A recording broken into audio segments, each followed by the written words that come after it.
Wow, what a great little Honda Hawk. I must be in the right place. Sam's Honda Heaven. Can't wait to see Sam. Fantastic. Sam, we finally get to meet you. And I finally found you a Honda Heaven. Fantastic. Come on in, Alan. Thank you very much. Sam, it's true what they say. This is Honda Heaven, isn't it? I can't believe the machines that you've got in here. Pristine. And here's a 750. What year is this? 1972, pretty much all original. I restored this in 1991. Pretty much a frame-up restoration, totally original except for a few subtle changes. I put slightly lower bars on it, Euro bars, and electronic ignition and a few other minor things like that. But basically I tried to make it as original as possible. It's immaculate. Thank you. It runs really nice too. Oh man, what a wonderful machine. And what do we have over here? Over here, a 1965 CB160. I restored this about 20 years ago, and just last summer bought it back from the person I sold it to. You're kidding. Lovely. It's beautiful. I mean, it's just beautiful. It's better than factory.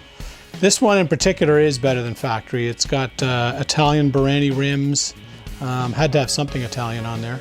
And the paint's a little nicer than it would have been, and a little more chrome and polish than would have been standard as well. So now these handlebars, were they standard? They look like normal a lot of them did have flat bars, or certainly a lot of dealers and or people put flat bars on the 60s Hondas. It was pretty common actually. Still good fun. What a great little machine. Yeah. And I'm just spying over there right now.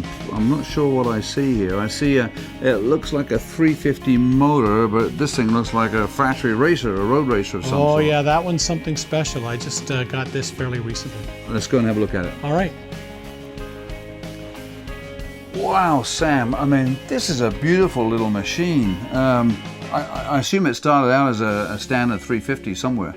A stock 350. Yeah, started out as a 1972 CB350 and was built into a vintage racer originally without lights. And the gentleman I bought it from put street lights on it and streetified it, but it's still not quite sorted out. I'm still doing a little bit of tweaking and trying to get it running just right for the street. But it's beautifully done. I can't take credit for this one. It's a treat for sure. Fantastic. Nice, really nice parts on it too. It looks like something that Todd Henning down in the US, who's famous vintage racer, would build up. As a matter of fact, you'll see quite a few Todd Henning stickers on there. Blow me down. There you go. There you go. Yeah, he was a fantastic racer. How did you come by it? I mean, how from being in a museum down in the US, what's it doing in San? This bike has a very funny story because I actually spotted it for sale on Kijiji. I told my buddy about it. I went with him to look at it. He says, well, will you come with me? You're a mechanic to look at it. Okay, so I went with him. I told him he should buy it. It was running on one cylinder. I thought, I don't think it's serious. Pick it up if you want it. He bought it. He did a bunch of work on it, and then he said, I got too many bikes. You really liked it. Do you want it? So I thought, I have to have it for Honda Heaven.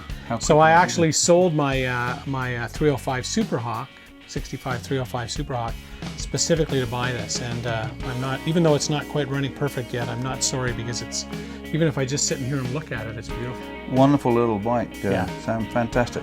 So let's see what other little tasty machines you've got in store for us.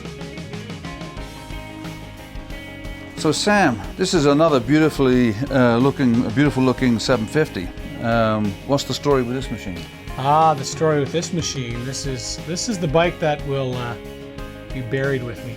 I'll never sell this bike. I bought this bike 35 years ago. I was 22. It was had 8,000 miles on it. It was relatively stock, had a hooker header on it, and I've been modifying it and riding it every single season since then. So 35 years I've been riding this bike. So, tell me, why Honda? What was the attraction to you to stick with Honda?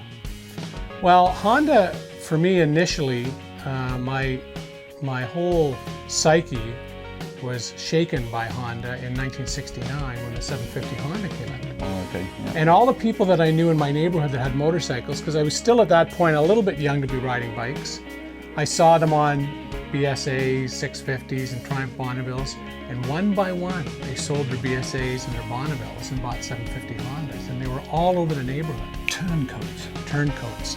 And we lived in a house at the highest point of the neighborhood. And I would sit in my bedroom, and at night, and I could hear, with the window open, I could hear Honda 4s wailing through the gears everywhere. And I vowed I had to have one. And I've had a few since then, but this one was the bike I dreamed about doodling in math class. I've got probably somewhere an old math book with exactly how I wanted it to look. And this is the culmination of what my vision was. And Actually, it's a great bike. The best compliment I've ever received on this bike, ironically, is, wow, it looks really British. Which to me is a compliment, because I really wanted it to look as British as possible, because I love the look of the British cafe racers. And today, I mean, it's testimony that guys like yourself are still riding these machines and restoring them, and they're as good as the day that they came out of the factory, virtually. It is true, and the build quality of them is really quite exceptional. I mean, not that they have to be rebuilt often, but when they do work on them from a mechanic's point of view, they're really well made. They come apart and go back together very well, very precise.